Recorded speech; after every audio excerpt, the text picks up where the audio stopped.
Welcome to Coffee and Contemplation with Susan Dunlop. Hello, I am Susan Dunlop, a self-leadership coach and 3 Vital Questions facilitator living in Noosa, Australia. If this is the first time you've joined me, welcome. And if you've been tuned in before, thank you for coming back. People passionate about what they deliver to the world intrigue me and make me want to know what, how, and why they do what they do. I choose to surround myself with people who set magnificent visions, take risks to do good things in service of others, and are kind-hearted, purposeful, and wise. Guests joining me on the Coffee and Contemplation podcast are invited to share their personal stories with vulnerability for the benefit of others, and are people with either or both professional and experiential knowledge of the theme of each episode. Our first guest after my 6-month break from recording is Erica Curry. Erica has been a licensed therapist and mental agility coach to athletes in California since 2017. Holding a degree in psychology and a master's degree in marriage and family therapy, Erica found her way to that career via athletics. As a Division I springboard diver, Erica saw how much she and her teammates struggled with different mental health-related symptoms that went unnoticed due to the stigmatisation of mental health and the grind, push-through culture of athletics. Erica has spent the last 6 years helping athletes foster their own well-being and find their way after retirement. Welcome, Erica. Susan, thank you so much for that beautiful introduction, and thank you for having me. Now, I'm looking forward to our chat today, Erica. Me too. We've had a chat, as we do before these shows. I was thinking that we will start with your beginnings and then move our discussion into what you struggled with and your work. Does that sound like a sensible plan? Yep, sounds like a plan to me. Cool. So let's go with your beginnings. Did you always dream of becoming a springboard diver? Yeah, I actually dreamed of being a gymnast. So what happened for me was I was a gymnast probably from the time I was 4 years old, and then I sustained a career-ending injury when I was about 12. I hurt my elbow. I didn't know I had hurt it. I one day kept up onto an uneven bar and my arm locked, and I couldn't move it, and I just fell off the bar, and I was like, oh, I can't move my arm. I was taken to the doctor, and they found out my humerus was broken. A piece of it was clipped off over the course of 8 months, they said, and I was just kind of powering through it.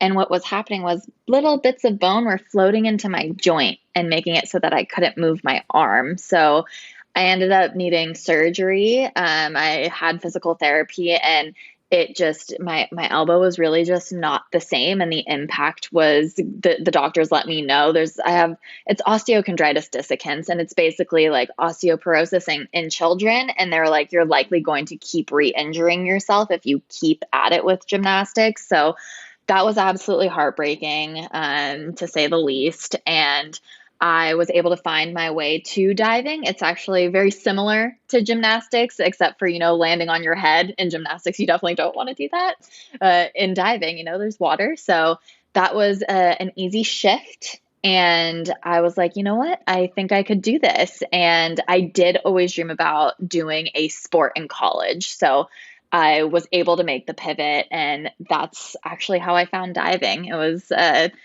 sad discovery that turned into something beautiful. The arms are definitely needed in gymnastics, but with diving, it would be less pressure.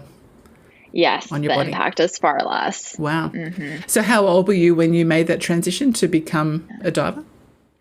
Yeah, I was 14 years old. I think 13, 14. I was about to enter into high school. So it was there's some people that specialize in their sport earlier, and I thought I had specialized, and I just transitioned. So. Okay. So leading on to that, you've said to me that you're a Div 1 diver. What does Div 1 mean? It's not something that I've heard about in Australia. Yeah, so I went to a Division I school. So it basically just means typically athletes who want to go pro, they're more likely to if they're in a Division I school. diving, there's not really a professional aspect to that. And there are people like if they're looking to go to the Olympics, though, they're going to look for like a Division 1 school. That wasn't my dream. I just knew I wanted the opportunity to get a scholarship to school, which typically Division 1 schools are going to give that. And I wanted a school that was going to be heavily focused on athletics in combination with my academics. So it's really, and this is something to like dispel to student athletes or high schoolers that are looking to get into college sports, is it's not like, oh, the gold standard is to be a Division 1 athlete. It really depends on what you want out of your college experience. So if you want to know you're going to have a college experience heavily focused on education, something like Division 2 or Division 3 might be more helpful because it isn't typically as demanding as Division 1. So that's the general distinction, is there's just more of an opportunity to go professional, or if you're looking to go to the Olympics and have a heavy focus on athletics while you're getting your education as well. Yeah, your system's quite different to us in Australia in the way you do have those type of the focuses on sport. It is here, but it's definitely not as much as what I've heard from the US. Yeah. Could you share a personal story or example of yourself, experiencing the struggle with mental health that you've talked about, barriers you've faced, that type of thing? Yeah. Yeah. I feel like there was things that I got to see as well as things that I experienced. I remember particularly when I entered college. So I currently live in California and I went to school in New York. So that's 3,000 miles away from my home. I went to school after living in the same house my entire life. So to say that was an adjustment, oh my goodness, yes, quite the adjustment. And I just remember my anxiety picking up. I'd never really noticed that I struggled with anxiety until I moved and was like, oh my goodness, there's so many things for me to learn how to do. I have to do a lot more things on my own simply because my family is so far away. And luckily, I did have a roommate who was also a teammate that was super supportive. And I did receive a lot of help just from her family because she lived close by. So that was so nice to have someone who knew the reins and was familiar with the area to introduce me to friends. And then I did encounter struggles like sharing. Anytime I shared that, I felt like my heart was pounding or like I was having a heart palpitation, I would get some responses from teammates that was just kind of like, oh my gosh, stop being overly dramatic. And it just got swept under the rug. And it was invalidating. And I don't even know at the time I had the words to say, I experienced that as invalidating. I think those are words I now have since I'm a therapist, which I'm grateful for. I just really remember feeling like I didn't have anywhere that I could go that it would be accepted and understood that I was having these heart palpitations, and it felt like my thoughts were racing and that I was just sweating all the time and just feeling nervous because it was just brushed under the rug. I don't think anyone knew what to do with it because I also don't think anyone was trying to hurt my feelings. It's just, it was a difficult adjustment, and there wasn't avenues within the coaches or my direct teammates that were on the diving team with me that really understood what I was going through. I think a lot of people could relate to that. And what you're talking about, the palpitations, I've heard so many of my younger clients talk about going through that and feeling a little bit awkward about having to say anything about it because they're wondering, I shouldn't have a health condition that makes me feel like that. Is it a health condition? I don't know, so. Yeah, or you literally just don't even have the words for it. And I remember feeling so nervous because I would have the heart issues and sometimes my vision would go blurry. And it was, now I know that's a panic attack. And I was very scared. I was I'm going blind. And it was no, you're actually having a panic attack. Everything will be okay. And it was definitely scary because it felt like I couldn't tell anyone. And I was trying to think, did I hit the water with my eyes open? And that's why my vision's doing this? What's going on? And just my brain cranking even more only made it worse. That it was I hope going through all of that, knowing what I know now, my whole dream is to just help inform people of these things and give them the tools to be able to help themselves when they need it so that they can keep pushing forward and reaching their goals. And being away from home at that age, you're an amazing human being to have to, make that transition and live across the other side of the country. But was there a system in place you just didn't know was there to access? Did your school have something there that you could have gone to ask for help?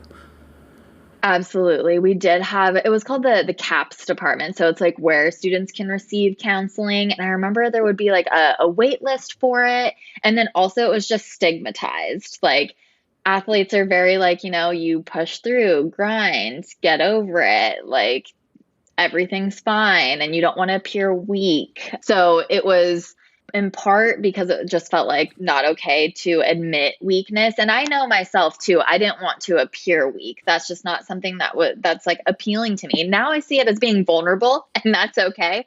I don't know that when I was 18, I felt like vulnerability was okay. And then where I actually sought some relief was we had our athletics department, right? Their offices were right on top where we trained in the gym.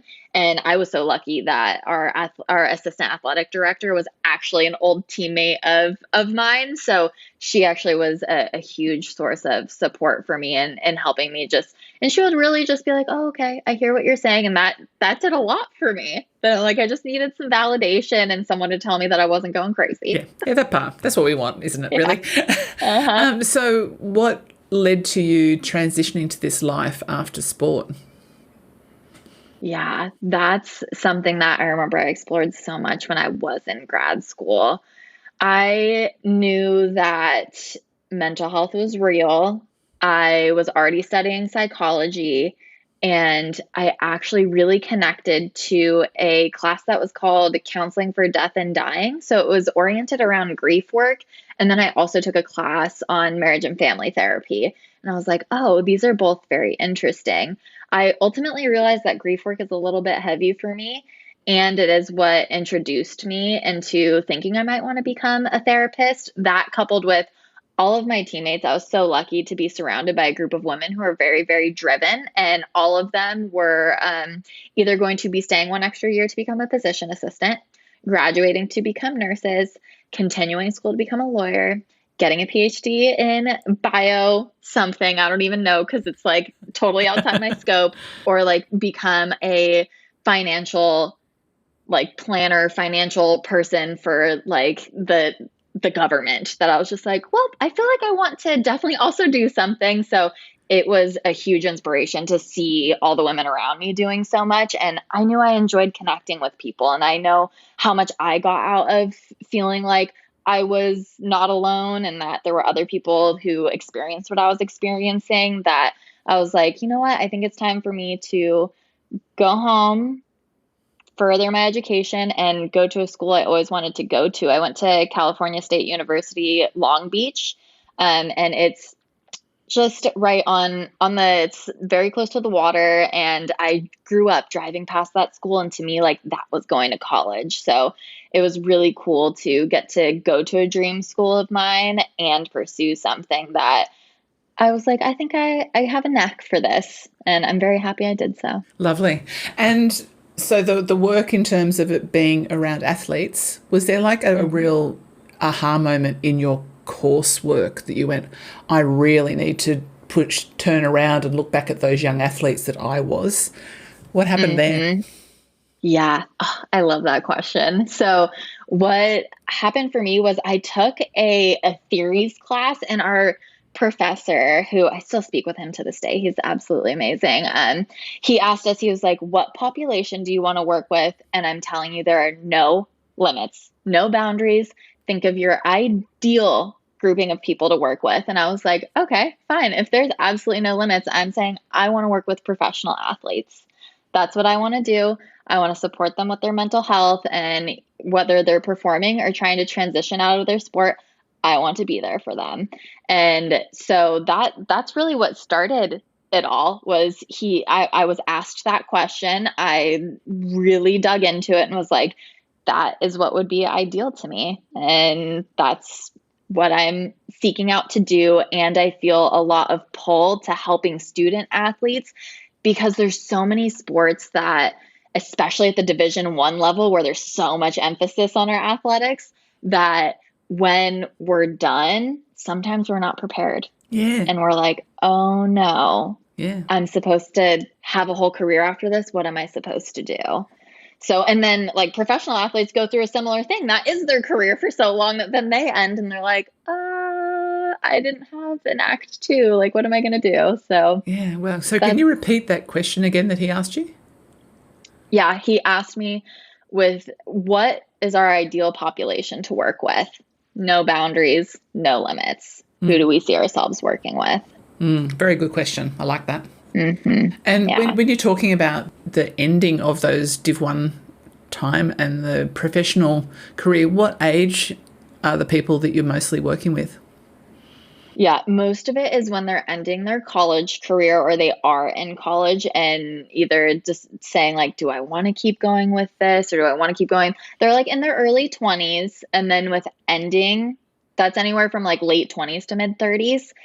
Sometimes it's a little older, not typically. It's just because our bodies are our bodies. They can only take a beating for so long until our body physically is telling us it's time to start wrapping it up. So that's typically the ages that I'm working with. And how does the brain manage that? Because I think you've shared with me earlier about, our brains don't develop until somewhere into adulthood or, Yeah. yeah, I won't make up what I'm Yeah. talking about. You can tell me. Oh no. You got it. You remembered it. Yeah. For women, our brains are developing around 24. Men, it can be a little bit after.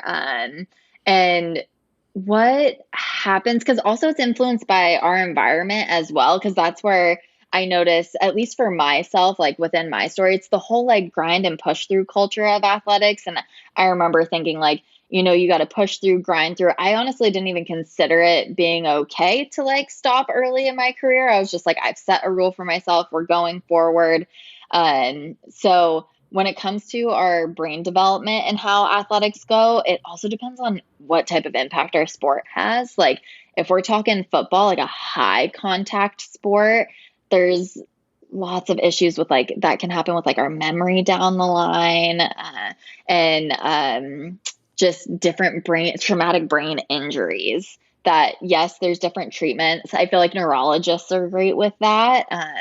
And it just depends. Or things like like wrestling, just high impact sports can really damage in the long term and in the short term. It's just there's a lot of research coming out now with football or well, I guess is it soccer for wait, is it American football? There we go. Just to be clear for everyone, I'm talking American football. We'll go with one. Yeah. And so those can be impactful. As far as like a sport like mine, it's okay. Like you'll be fine. It's very low impact. Yes, okay. Well, that's interesting too.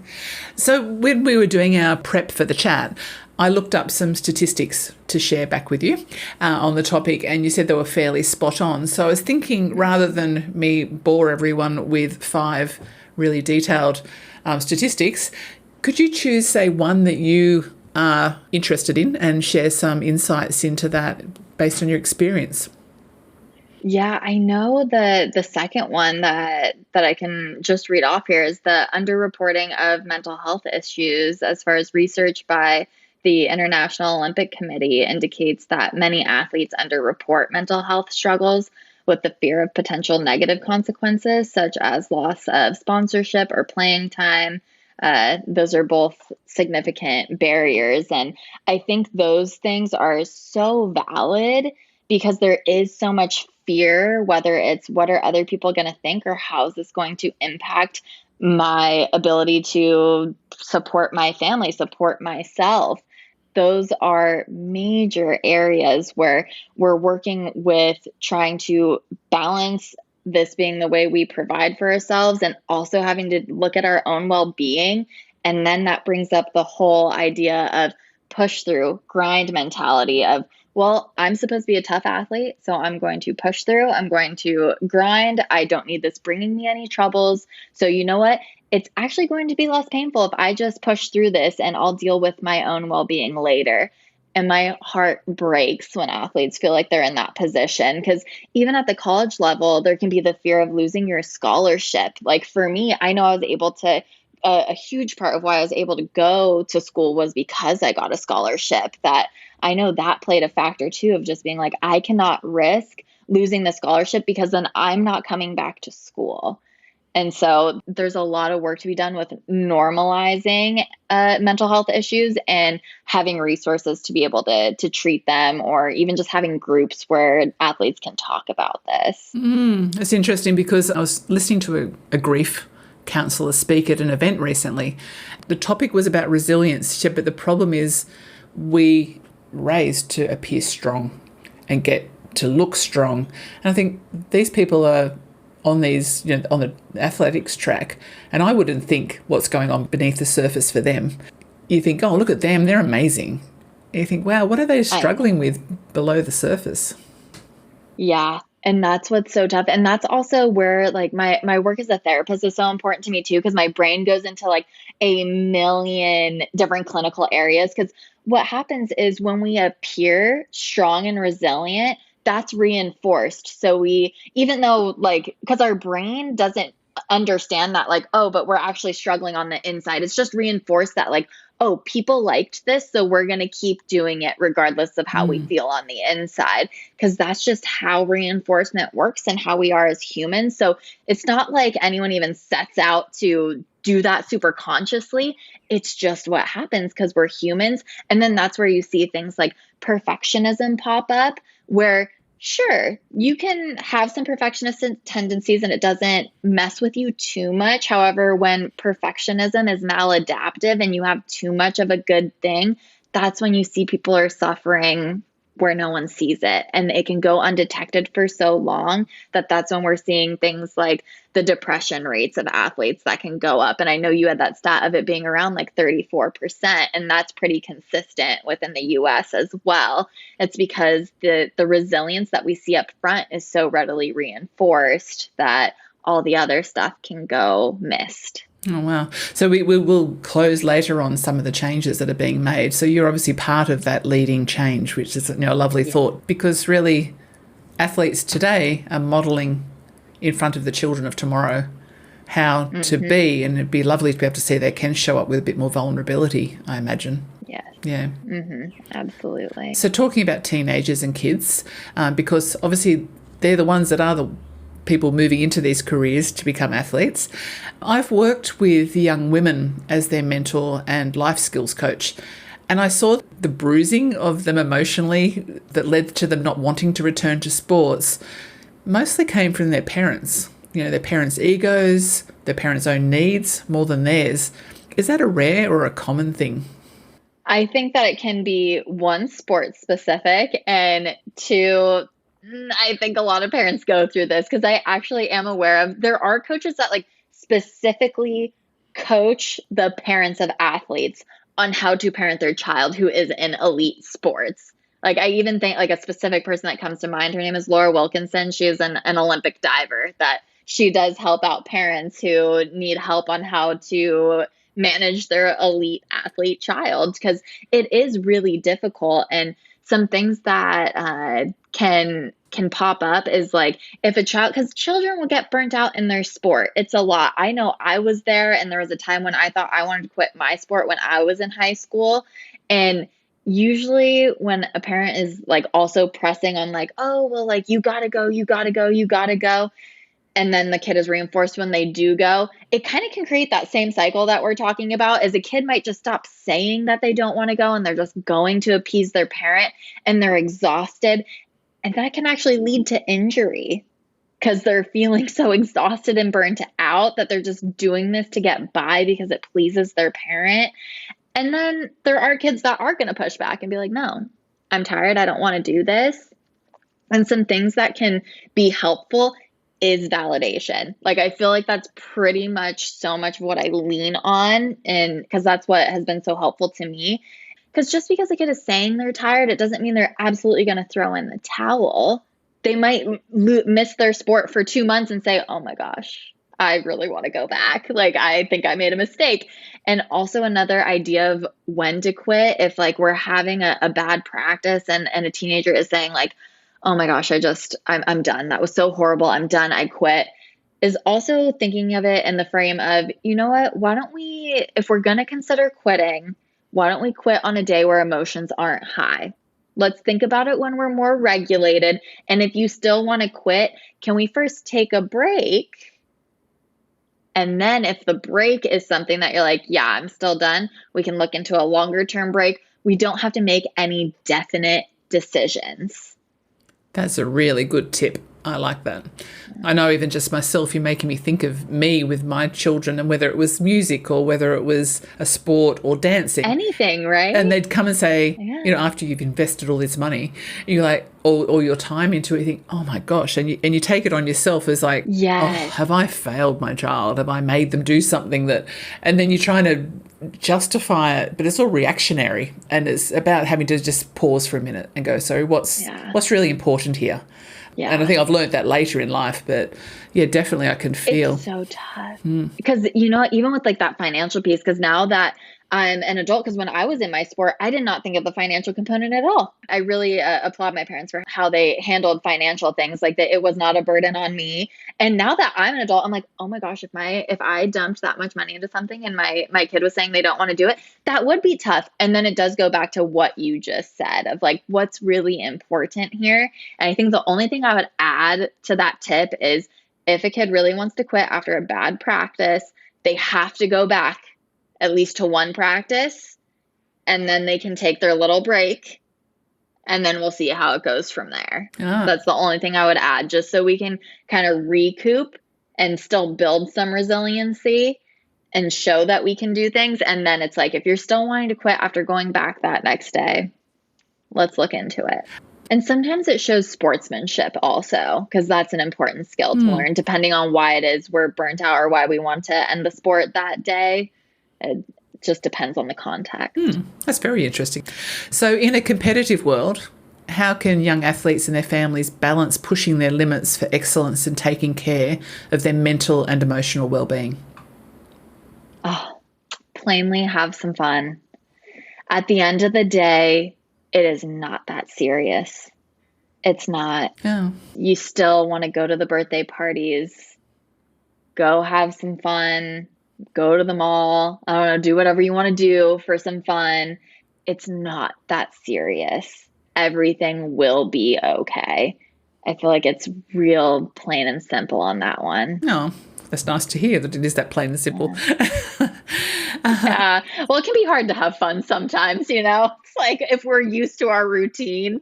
And if people do find it's hard to have fun, get curious about it. Like, what about having fun seems so challenging? I know I've been there with that struggle too, because I know I have some perfectionistic tendencies. Okay, cool. Okay.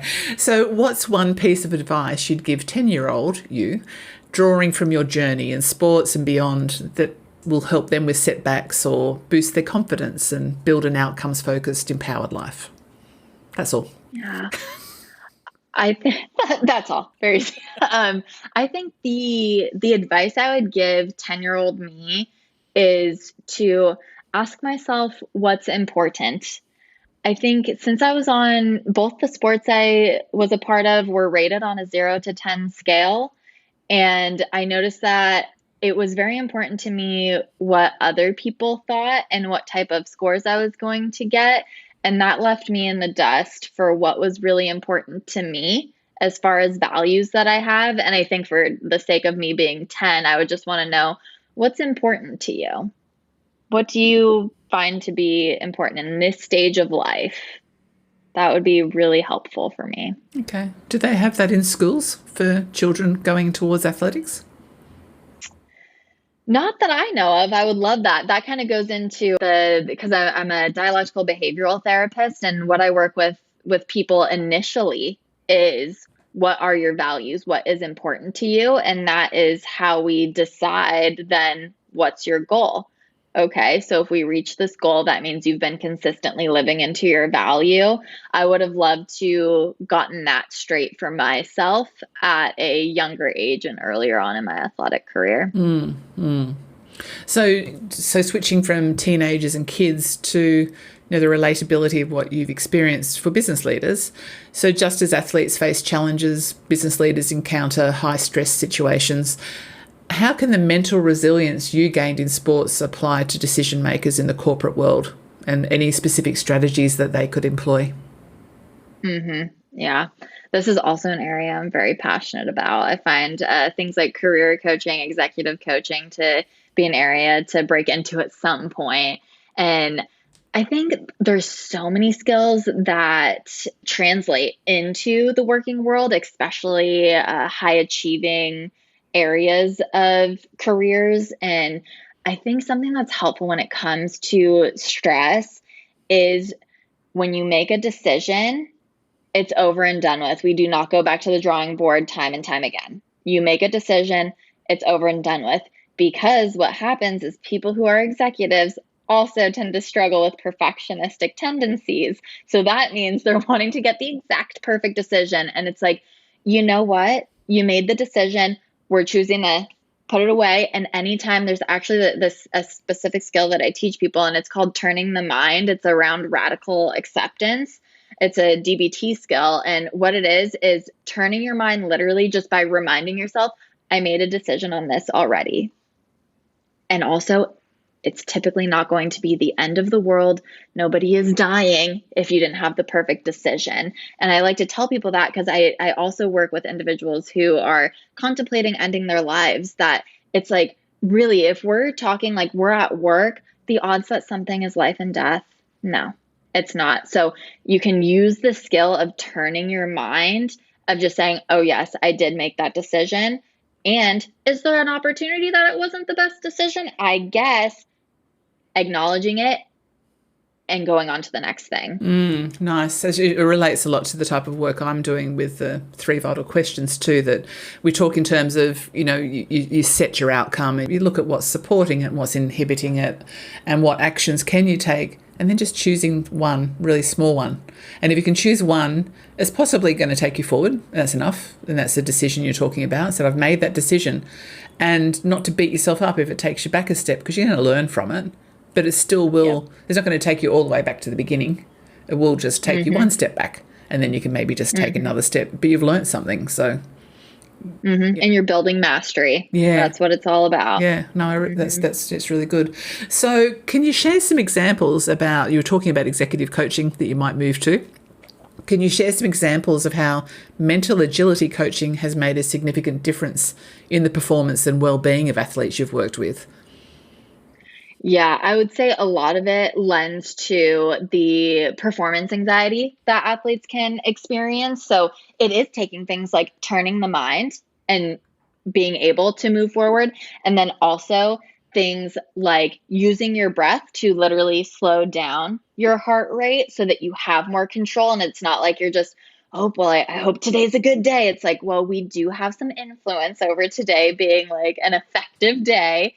And then another skill is just coping ahead with whether it's a way that you want a game to go, a meet to go, a competition to go. And it does mean visualizing exactly what you want to happen. So it's saying, what are you going to need in order to perform well, envisioning going exactly the way you want it to, and also taking the time to envision how you will respond if things do not go according to plan. And knowing that that will be okay too. Is it ideal? No, we're hoping that things go the way you want it to. And it's helpful to be prepared for what could happen. Typically, when we've been practicing at a sport over and over again, we know what is more likely to happen if we're off a little bit. Because I'm not saying go down the rabbit hole of all of the things that could go wrong. I'm saying pick what is most likely for you based off your experience and your skill set so that you know how to cope with that gracefully as well. Gracefully. I like that. That is so applicable to any person, not just athletes. I think that is, I like the idea of that. You're making me think about, some days when you struggle to think, what am I going to do? I don't know whether I can get through this today. But just to stop and to visualize that would be a really powerful experience. Yeah, it makes me think of how you mentioned, coaching life skills. It's like a big part of what I do is that. And I also feel like so many athletes gain life skills from sports. So it is so interconnected. When I looked up the type of values and the strengths of athletes, it's pretty incredible what's poured into an athlete or comes out of them either way. But yeah, it's amazing. So we're going to close out soon. That was a really quick half an hour. Cool. And so I was thinking we might just tap into those insights I talked about earlier about evolving awareness and discussions around this issue. There's a bunch of statistics I shared with you. So maybe, again, if you'd like to choose 2 or 3 just to close out on? Yeah, I know that there's some things that I know personally as far as this being something that's evolving in the world is even like Simone Biles in the last Olympics. She actually shared that she was going through some mental health struggles. She didn't get super specific from what I saw. And that's definitely that was a huge win for mental health and athletics because she decided to take care of herself and not go ahead and just push through and do it because everyone else expected her to. And I was just like, oh my goodness, hats off to her for that. And then some other things that have been happening in the US, from my knowledge, is there have been therapists specifically hired through the athletics departments of schools so that athletes have an area to get some mental health support. And then even personally, like I know I've been getting some contact even from my alma mater to do talks on what is life after athletics, because there are some statistics around about a 30% increase in mental health issues after wrapping up a sport. And there's some hypotheses around that. Some of them are what I connected with the most is a lack of routine. Like all of a sudden we don't have this crazy schedule anymore. So we're just kind of floundering, like what do we do with our free time? And that kind of gives time for old stuff to bubble to the surface. So those are some things that are happening that are helpful. And so with the last point, I'm hoping to help fill that gap for athletes who end their sport and stuff comes bubbling up to the top and they're not sure what to do with it, or they're having some issues with finding their identity. It's there. You only lost the what, you didn't lose your why. Maybe it will look a little different, and that's okay. And you're making me think. Lots more questions for you, but we won't go there. But one question is, clearly athletes would have struggled through the times of COVID. Yes, so true. Gosh. And you know what? I also feel for the athletes who went through the times of COVID because they did not get what they envisioned. They know what they were looking forward to about college athletics. They did not get that experience. No, I saw that with just university students in general here, that, Yeah. that going towards being in something that you're going to be in this big class environment and, sharing ideas and bouncing things off each other, where you're suddenly sitting at home on computers trying to work through manuals to, answer a question that you could have just said, hey, can you help me with this? And human beings, what we thrive on is connection. And I'm also curious for what research will show down the line for how that impacts, like for very team heavy sports, how that impacted their performance as a team, because so much of that is like building trust with one another and feeling like you're supporting one another and like you are this tribal unit that's like going to reach a shared goal. I was like, that's really tough to keep in touch with when you're all training separately or distanced. I think there's going to be lots of interesting statistics that come out of the 2020 onwards. So I'm just going to say now, thank you. Thank you so much for joining me today. It's been a pleasure to understand the origins that fueled your passion for working with athletes. And obviously you're not over, you're at the beginning of what you want to bring to the world. So I really appreciate that conversation, and thank you for your time today before you go to your break away in Maui. Oh, thank you so much. I appreciate being here. This is a soul-fueling conversation. Oh, great. Okay. So, listeners, as this is the first episode in a while, I'm going to close with the words of Michelle Obama that I love on the importance of sharing our stories. Michelle says, "When we share our stories, we are reminded of the humanity in each other. When we take the time to understand each other's stories, we become more forgiving, more empathetic, and more inclusive." And thinking in terms of what Erica has shared today about herself and about her fellow teammates, and just generally looking at those people on the running track, just think they've all got stories as well. So I think it's important to talk about all sorts of people in the world, and that's what Coffee and Contemplation's about. The transcript of today's conversation will be shared on my website within the week at susandunlop.com.au, and Erica's episode has been broadcast across 7 to 8 streaming sites. You can also watch for opportunities to pose your own questions to future guests via my Facebook and Instagram profiles, Susan Dunlop, Lead, Believe, Create. I'm forever thankful to my beautiful guests for allowing me to understand them more and to share their stories. Trust that you are blessed, even when you forget that you are blessed. Take care of yourself. I look forward to being back soon. Bye for now.